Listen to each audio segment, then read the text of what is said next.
Hello aspirants, welcome to Ekam IAS. Today we are going to discuss about GST Council meeting and associated issues. Associated issues with respect to GST, that is Goods and Services Tax. So why the GST was in news? Because there was GST Council meeting. GST Council meeting happened after many months and we will be studying about the GST Council as well. And one major decision taken by the GST Council is to set up a GST Appellate Tribunal. They will be setting up a tribunal. This is a tribunal. It is a court. Why a court? Because if there is any disputes with respect to GST, people can move here. People can move to this court to redress the issues. That is why the government is planning to set up GST Appellate Tribunal. And this may come in the finance bill, this year. From the polity budget, you might be knowing about finance bill that is passed after appropriation bill is passed. And in this finance bill, GST Appellate Tribunal may be introduced. When it comes to the relevance of GST for UPSC, it is very relevant in terms of GS paper 3, that is for economy portion, and also for polity section because of the federal nature of the GST Council. So it is also important for polity part of GS paper 2 and also GS paper 3. Also for the prelims, the questions may come. Okay, also the questions have come from this particular section in the past. So whatever you see about GST in the news, pay special attention. Okay, now we are going to discuss about GST. What is GST? GST. Okay, whenever you study for UPSC, first try to build a base. Okay, understand the basic terms, key terms, the meanings, definitions. So after developing that basic understanding, build on top of that. So first you should understand what is GST. So from the name itself, you can understand it is something. It is a tax, goods and services tax. Okay, it is a tax. So it is introduced through the 101 at 101st Amendment Act of 2016. That is 101. Okay, this Amendment Act is important. And this came into force in 1st July 2017. I think the UPSC has asked a question with this statement. That means the enforcement date the UPSC has asked in the past. So this is the date. That is 1st July 2017 is the date from which onwards the GST came into force. So what is GST? It is a goods and services tax and it is indirect tax. Okay, this is not, there are two types of taxes. Taxes can be categorized into two. One is direct tax and the second one is indirect tax. Direct tax examples are like income tax. And indirect tax example is GST. And it is dual in nature. What does that mean? That means the GST, there are two types of GST. One is central GST and state GST.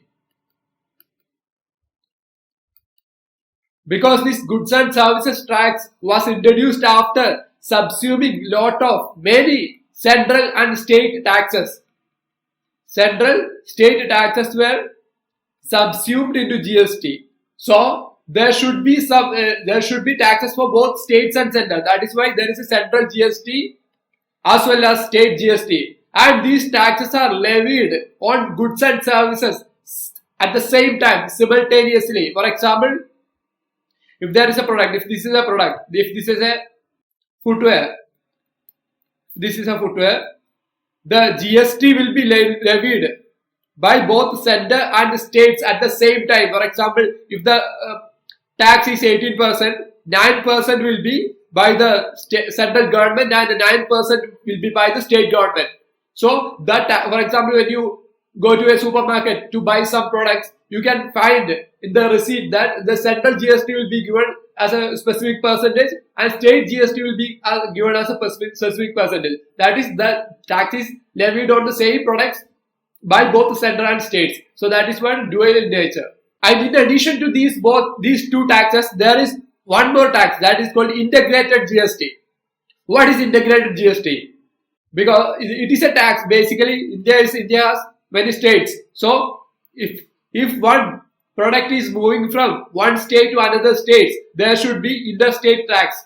Interstate tax. That is, if somebody is supplying a goods or services from one state to another state, there should be certain tax. So that tax is called integrated GST. This will be levied by the central government. That is, government of India will be levying this tax. That means the authority who imposes the tax will be central government, and the authority who will be collecting the tax also will be central government.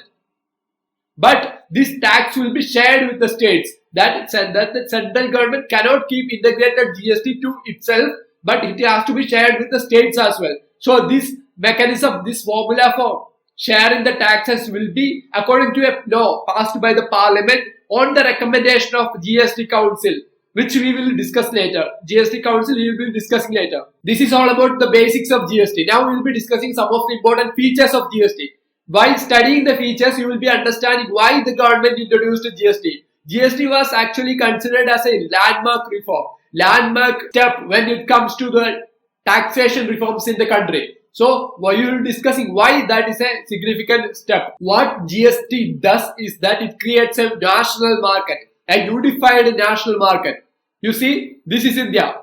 Okay, this is India. And before the GST regime, before the GST India, what happened is that there were different taxes levied by different states for for the same product. For example, if you are manufacturing a mobile and this mobile will have different tax rates across India, the different states will be having different tax rates. So the same product, if the production cost is 10,000, the different states will be selling at 11,000, 12,000, etc. But under the GST regime, what does it do is what is it doing is that the GST is fixed. There are certain tax for all the products in India. That means in all the states, the rate of GST for a particular product will be the same. So for mobile phone, if the GST rate is 18%, that will be same for all the states in India. So what happens is that the product price will be almost similar. That means the India will be acting as a big market, big single market, unified market. So when we move from one state to another state, we won't be seeing a big difference in terms of prices. That is why we are calling it unified national market. This is one of the big advantage of introducing GST. And also this is a single tax, because GST is a single tax, because it subsumes many different taxes like sales tax, all other taxes introduced by the central government and state governments will be subsumed into GST. So it is a single tax, so it is less complicated than the previous tax regime. So if it is less complicated, the collection of the tax will also become difficult. And for this reason, many countries across the world have introduced the GST. So India is not the only country with GST. Many countries, more than 100 countries across the world have introduced GST because of its benefits. That is why India has also introduced GST. And third, one feature of GST is its transparency. Before the introduction of GST, there were multiple taxes, different taxes. Even the tax department didn't know about all the taxes because of the complexity of the tax regime. But after GST, there is only single GST. And the imposition of GST is very transparent, because when you get a receipt, the GST imposed will be clearly visible, and also everything is digitized. So everything is clearly transparent in the current GST regime. And before that, due to the multiplicities of taxes, due to having different and various taxes, the things are very complicated, and when things become complicated, the transparency becomes down. So now we are going to study about one difficult concept, and on many of the websites it is given in a very complicated manner. So it is very difficult to understand what this thing really is. That is cascading effect. Cascading effect or double taxation. So GST eliminates cascading effect or double taxation. That is the big advantage. The one thing, if someone asks about GST, that is this thing. The key feature of GST, if anyone asks, this is this thing, that is cascading effect. It eliminates cascading effect. Before the introduction of GST, there were double taxation, cascading effects. That is tax on tax, tax again on tax. So there will be multiple taxes imposed again on the tax already imposed. So the GST eliminates all these things. Now we will be discussing this with an example. So this is a cascade. This is a cascade. Cascade is like a waterfall. It's actually a waterfall. So you can see the different steps, different small waterfalls here. So this is called cascading effect. That is why we are calling this tax also, because there are different stages, and all the stages tax we are imposing tax. So this is like a cascade. That's why we are calling that as a cascade. So we are going to demonstrate this with an example. For example, we are going to make a notebook. So the process involved in making a notebook is, one is, first we will cut a tree. This is a tree, and this will be cut, and woods will be created. That is, there will be woods. And after creating woods, it will be sent to an industry. That is pulp industry. So this wood will be converted to pulp, and later this pulp will be transformed or changed into paper. Paper will be made, and finally this paper will be bound together and made a notebook. That is the notebook is the final output. Okay, so you can see that there are multiple stages here in the production of the final output. So this first stage, where woods there is wood, tree is cut into woods, and after this, that wood will be transformed into pulp. So at this stage, tax will be imposed. The government will impose tax at this stage. We are talking about the pre-GST system. So after this pulp, we after converting this wood into pulp, and we converted wood into pulp. So after converting wood into pulp, wood will be transformed to paper. So at this stage, another tax will be imposed. Okay, all the stages, when someone is selling something, there will be sales tax. So this will come upon this also. So there will be taxes. So what here happens is that the tax you are paying for buying this product, buying this raw material, for example, this wood to make pulp, there will be tax. You will be paying tax, and that tax is included in the cost of production of this pulp material. So this cost of production, including tax, will also again be taxed. So that means when it comes to the final output, there will be multiple taxes imposed again on tax. This was the case before the introduction of GST. So what happens is that if the final output is actually maybe worth of 1,000 rupees, but because of these taxes, multiple taxes, that may cost around 1,200. These 200 additional rupees is actually basically tax on tax. So this actually increases inflation in the economy. That means the price level of the product will be higher. So that will be bad for the economy, bad for the consumers. So this is one major disadvantage of the previous tax regime. That is why we have introduced GST. This double taxation. This is the simplest explanation. So this is more complicated concept actually. So this is the simplest explanation. So there is double taxation, cascading effect. This like this thing. There will be tax on tax. So that is why government introduced GST. So until now we haven't discussed how GST is rectifying this issue. So we will be discussing about that now. This is how the GST is rectifying this issue. Input tax credit. Input tax credit. If the UPSC asks input tax credit, sometimes seen in news, is related to. The UPSC usually asks this question. This input tax credit, ITC, is related to GST. So what is input tax credit? For example, in the previous example, we said that there will be multiple taxes. For example, this is pulp. We are taking this as a pulp, and this will be made into paper. So in this process, we are calculating this process. So when you sell something, so when you sell this pulp to make paper, there will be tax. Okay, this person A has paid tax on the input material. So he has paid tax. So when he makes notebook, so when he makes this paper, when he converts this paper into notebook, and when he sells this as final product, there will be tax again. So this tax includes what? The tax he already paid. Okay. So what happens in GST regime is that this total tax, for example, in the final output, if the tax is 50, and before that he has already paid 20 rupees as a tax. So the difference that in effect he has to only pay 30 rupees as tax because input tax credit. Credit means, for example, there is debit card and credit card. In case of debit card, our money will be going. That means we will lose our money. For example, if you use the debit card at any supermarket or anything, you will be losing your money. But credit means you are getting something. Credit means that the just opposite. You are getting money. That is what credit. So input tax, that means in the input case, in the case of raw material, etc., you have already paid tax. That tax is crediting. That means the credit that government is paying you back. So that difference, the 50 to 20 50 minus 20, 30, you will be only paying 30 rupees. That means in the tax that you have already paid in the raw material or input, that will be deducted from the final tax that you are paying. So this is how input tax credit works. This is the simplest explanation, and this is the fundamental framework, fundamental building block on which the GST is built.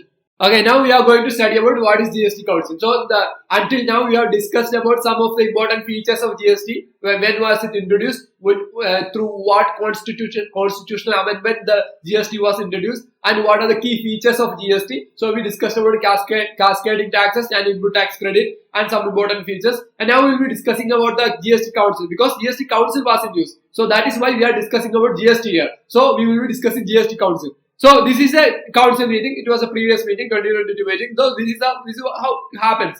Okay, you can see the Union Finance Minister at the center, and there are ministers here. So we will be discussing what is GST Council. So this is a council meeting. And what is GST Council? This article is important. The GST Council is constituted by the President of India. The President is the authority entrusted with the constitution of GST Council. So this is done under the provisions of Article 279A. Article 279A. So this article is really important. So if you are mentioning something related to GST in the polity paper of GS2, you have to mention this article. This article you have to remember. Okay. Also UPSC may ask this in the prelims as well. So that is GST Council. This is how GST Council came into force. So it is a constitutional body. It is not a statutory body. It is a constitutional body. And the next thing that we are going to discuss is composition. Composition means the members. What are its constituents? The chairman is, obviously you can guess, we have already seen, Union Finance Minister. Because this is something related to tax, Finance Minister will be the chairman. Or sorry, chairperson. Finance Minister is the chairperson. He is the chair. And other members are Union Minister. Union Minister in charge of revenue. That means Union Minister of State in charge of revenue is a member, and other members are, because we have already discussed its federalist nature. This is a federalistic body with the federalist principles, federalistic spirit. So there will be members from all over India, because this is a GST all over the nation. It's a national tax, so the states should be members. So if the states are members, it should be state finance minister or revenue minister. Other members will be finance or taxation. The ministers, the state ministers in charge of finance or taxation are the other members, or any other minister nominated by the state. But these are the members basically. Union Finance Minister and Union Minister of State in charge of revenue, and other state ministers in charge of finance or taxation. This is the composition of the GST Council. So it is basically a political body. Bodies with only ministers as members. And what does it do? It is a recommendatory body. Its main function or main duty is to recommend to the state governments and the union government about GST related matters. So anything related to GST, this group will discuss, and they will give recommendation to the state government as well as the union government. And also according to a recent Supreme Court verdict, the GST Council decisions are not binding on the state government or the union government. So this also you should keep in mind. And also usually the decisions are taken based on unanimity. That means almost all people, all members and all the state governments agree upon reaching a decision. So this is actually cited as a good example of federal spirit of the Indian Constitution, federalism. So you can give it as an example when it comes to mains. So this is about the GST Council. Now we are going to discuss about 4 essential reforms needed under the GST. So these all facts that we are going to discuss is discussed recently in the news. So that is why are we giving them priority. So first reforms that is required for GST is inverted tax structure or inverted duty structure. This is a key term, key important term. This can come in prelims. Also, this term you can use in mains. So also this direct question also possible. So it inverted tax structure, inverted duty structure. From the name itself, you can see it is something inverted. That means something upside down. So it is a tax, is something related to tax. So it is basically input or raw material is taxed higher than output, final output. If this is the case, we call it inverted tax structure. You see, input is the most basic raw material. Usually it is taxed much lower than the output, final output that consumer gets. So the final output is taxed much higher. But in certain cases, the thing gets reversed. That means the input is taxed much higher than the output. For example, this is an example. This is leather footwear. It is a leather footwear. If the price of leather footwear is less than 1,000 rupees, the tax is 5% only, just 5% GST. But at the same time, the raw material or the inputs for the production of this footwear, these chappals, that is, this is the leather is an input. So likewise, the raw material or input is taxed at much higher rate, that is around 18%. So you can see the difference. The raw material taxed very high than the final output. This is what we call inverted tax structure or your inverted duty structure. So like this, many anomalies, many tax anomalies or tax mistakes or irregularities are there in the GST structure, GST. So this is what essential reforms needed when it comes to GST. So mention these terms when any question comes about this in mains. So the next important thing that we are going to discuss is rationalization and simplification of GST structure. So this is another key, frequently mentioned issue when it comes to GST. GST is a single tax. Okay, it's a single tax. It's a national tax. It is less complicated, very less complicated than the previous tax regime. That means in the previous cases, there were many taxes, multiple taxes. Okay, so this was subsumed into single tax, but still GST is complicated.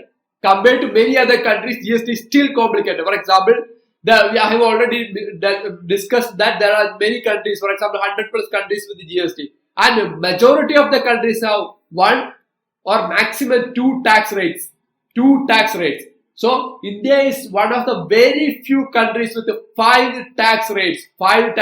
That is, here you can see there is 0% tax on certain items, 5%, 12%, 18% and 28%. So India is one of the very few countries with around less than 10 countries have these five tax rates. So this is one reason. This makes the system complicated. So also there are many exemptions. There are many exemptions under GST regime. So this all makes, and many taxes. So the taxes are excluded as well. So this all makes GST a big complicated issue, because it is actually conceived as a single tax, but there are many exceptions. It is very complicated structure with multiple slabs. Slabs is basically means this 0%. These are called slabs. Multiple slabs. 5%, 12%, 18%, 28%. These are called tax slabs. Now, a question comes to your mind. A question may come that how the multiple tax rates becomes an issue. Because of this issue, compliance burden. For example, if there is a company A, then this company is producing 500 different products. Suppose they are producing 500 different products, and these products will have multiple tax rates. For example, if there is five slabs under GST, 5 slabs, all these products have to be categorized, classified, and different tax rates has to be paid. So the compliance burden for the company is very high, very high. Okay, so also if the tax structure and the rate was very simple, so the compliance burden will be less. That means compliance cost will be very less. And also, if the compliance burden is high, what happens is that they will evade taxes. That means they will not pay tax. That means tax evasion will happen. That means if the compliance burden is very high, tax evasion, they will not pay tax. So this will happen. So this is also another issue. So that is why the government, across the world, the tax is very simple. Tax structure is simplified. GST is very simple. So the government is also trying to introduce a simplified tax regime. That means the less structure and this avoiding or eliminating these exemptions, etc. So this is, we have to, in the future, we have to simplify this system. The best system is usually the most simple system. So that we have to keep in mind. And third issue when it comes to GST, or third reforms needed, is not enough tax. It was informed at the recent GST Council meeting that the tax collected through GST mechanism is not enough. The government is not getting enough revenue from GST. Okay, only 12% is what government is getting. So government's actual original target when they introduced GST was to get 15.5%. 15.5%. For example, it is a percent terms, but you can actually take it in terms of 50.5 rupees. For example, the government actually envisaged 15.5 rupees, but they are actually getting only 12 rupees. So that means there is a loss of 3.5% or 3.5 rupees. So what happens here? So that is one key thing that they discussed in GST Council meeting. So there is the term here, revenue neutral rate. What is this revenue neutral rate? This term is also very important when it comes to prelims. So when from the terms itself, you have to understand the meaning. You have to try to find the meaning from the terms itself. So there is neutral and it's the rate. It has something to do with the tax rate. And so neutral, what is it neutral? Basically, this is post GST. This is GST regime and this was pre-GST, before GST. So what is revenue neutral rate is that before the introduction of GST, the government is getting certain amount of tax. For example, if the government is getting 1 lakh rupees as tax, we are taking an example, and the post GST also government should get 1 lakh as a tax. Okay, after the introduction of GST, the revenue should not go down.